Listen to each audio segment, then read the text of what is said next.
There are truths in life that only a few truly understand. Truths hidden from the masses but revealed to those who have been chosen. Throughout history, God has marked His people not with visible signs but with spiritual seals that set them apart from the world. These marks are invisible to human eyes yet undeniable to those who carry them. You might think that being chosen means a life of ease, filled with wealth, comfort, and luxury. But the reality is far deeper.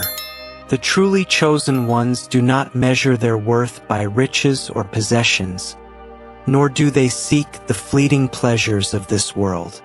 Instead, they carry something far greater within them, an identity that sets them apart, a purpose that burns deep within their soul.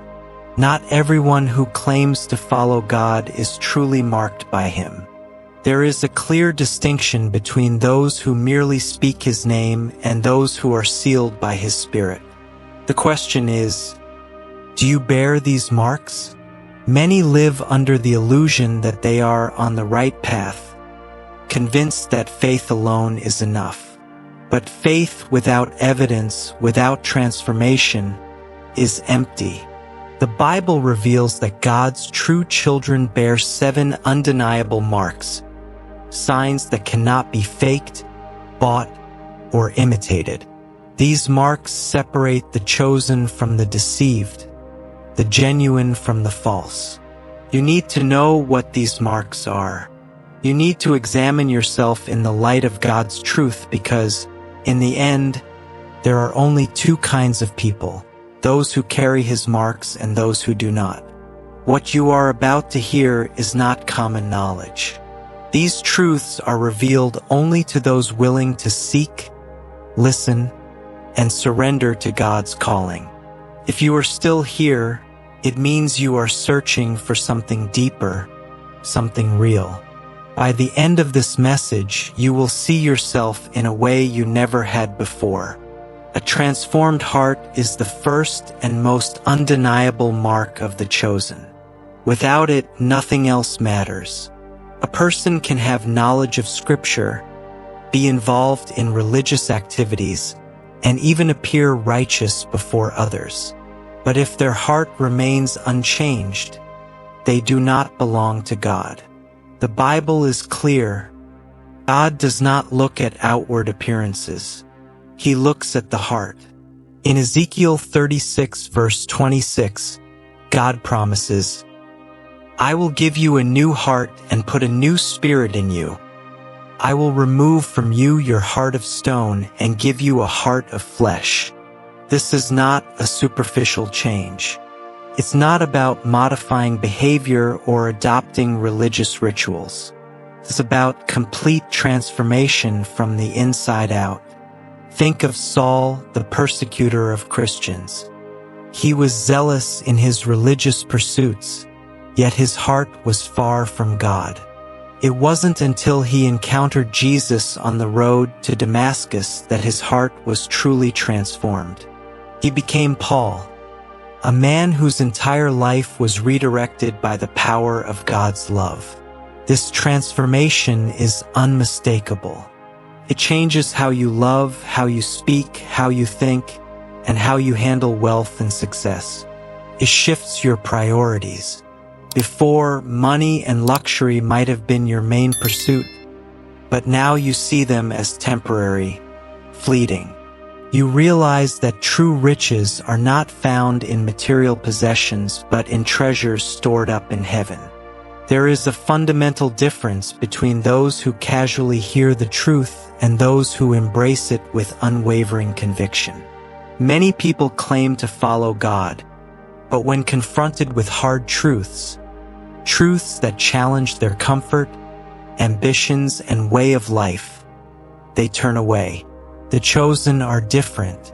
They do not just listen to the truth. They hunger for it, even when it is inconvenient, even when it costs them everything. The Bible warns of a time when people will no longer endure sound doctrine.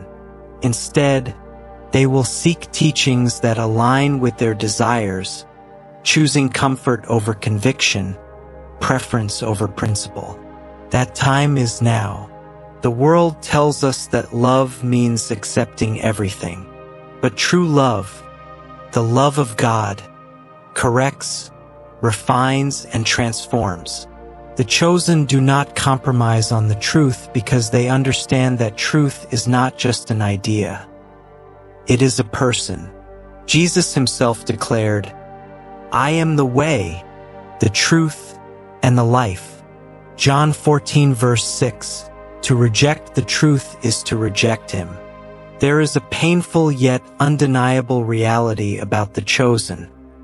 They do not live easy lives. They are tested, refined, and put through the fire. Many believe that following God should bring immediate blessings, wealth, and comfort. But the Bible paints a different picture. One where those truly chosen by God walk through suffering, opposition, and trials that test their faith to its very core. Jesus himself told his disciples, "In this world, you will have trouble, but take heart. I have overcome the world." John 16 verse 33.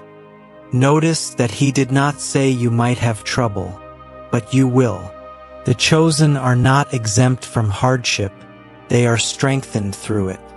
Look at Job. He was a man of immense wealth, respect, and prosperity. Yet in a single moment he lost everything. His riches, his family, his health. But what set Job apart was not what he had, but how he responded when everything was taken from him.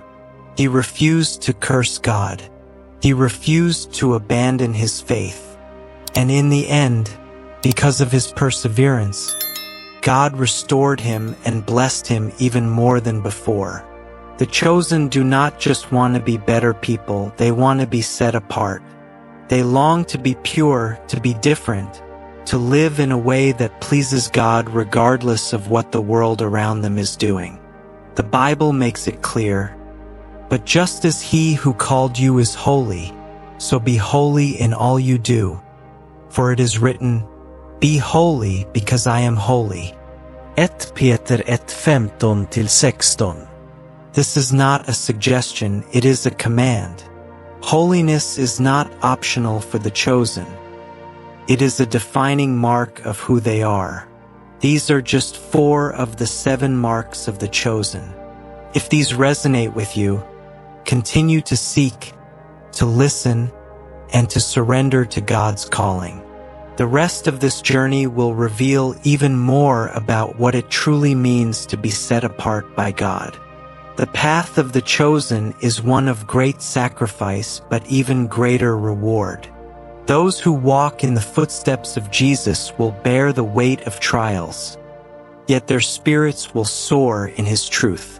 For every hardship endured, a crown of eternal glory awaits. The question remains, will you embrace this divine calling, forsaking all that is temporary, to inherit what is everlasting?